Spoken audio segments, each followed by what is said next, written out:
kababayan ko. Dapat ganito ang project ng DPWH sa Pilipinas. Hindi kung ano-anong mga kabalbalan na pinagagawa nila para makapagnakaw. Ito, for safety ng mga tao, pipindutin lang nito pag gusto nilang tumawid. Ang sasakyan, kusang titigil. Kailangan nilang tumigil, mandatory sa kanila. Hindi kagaya dyan, nakikipaghagaran ng mga tao sa sasakyan para makatawid. Ano ba naman yan? Mga kababayan ko, gumising kayo! Manood kayo dito. Tingnan nyo kung anong meron dito sa Canada. Napaka-safety, Pindot lahat mo na. na lang. Ayan. Ayun, iilaw. Pag umilaw na, pwede ka na lumakad. Tatawid na ako. ha? Ayun. Sige. Oo. Oo.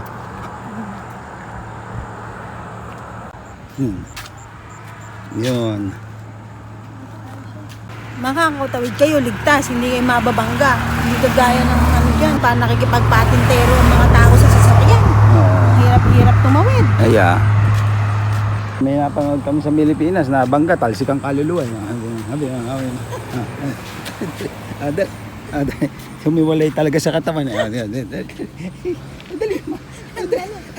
May napanood kami sa YouTube nabangga na sasakyan yung pedestrian. Ay, talsik yung pedestrian. Lumabas ang kaluluwa. Right away.